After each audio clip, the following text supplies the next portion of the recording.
জাতির পিতা বঙ্গবন্ধু শেখ মুজিবুর রহমান, তাজউদ্দিন আহমেদ সহ মুক্তিযুদ্ধের রণাঙ্গনে নেতৃত্ব দেওয়া ব্যক্তিত্বদের মুক্তিযোদ্ধার স্বীকৃতি বাতিল হয়েছে, এমন চাঞ্চল্যকর খবর ছড়িয়ে পড়েছে গণমাধ্যমে। বিষয়টি নিয়ে যখন সামাজিক মাধ্যমে তীব্র প্রতিক্রিয়া, ঠিক তখনই মুখ খুললেন সংস্কৃতি উপদেষ্টা ও খ্যাতনামা নির্মাতা মোস্তফা সরোয়ার ফারুকী। তিনি স্পষ্ট ভাষায় জানালেন, এটা পুরোপুরি গুজব, একেবারে ফেক নিউজ।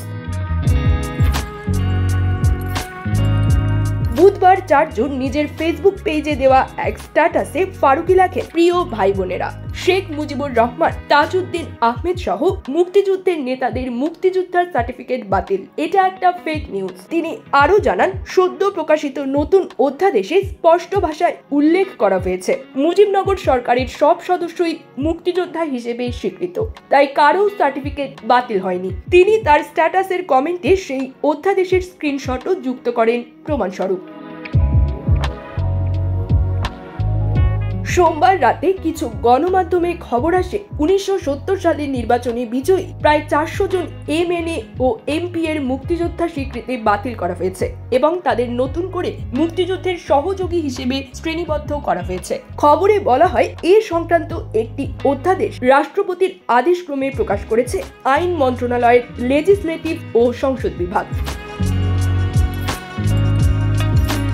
এই খবরে সামাজিক যোগাযোগ মাধ্যমে ছড়ায় উত্তেজনা, কিন্তু ফারুকীর বক্তব্যে কিছুটা স্বস্তি ফিরেছে সচেতন মহলে। তিনি বলেন, একটি শ্রেণী বিভ্রান্তিকর খবর ছড়িয়ে মানুষকে উস্কে দিতে চায়, তবে সত্য কখনো চাপা থাকে না। এখন দেখার পালা, এই গুজবের বিরুদ্ধে সরকারিভাবে আরো কি ব্যাখ্যা আসে। তবে আপাতত ফারুকীর মন্তব্যে কিছুটা স্বস্তির নিঃশ্বাস ফেলছে স্বাধীনতা যুদ্ধে বিশ্বাসী সাধারণ মানুষ।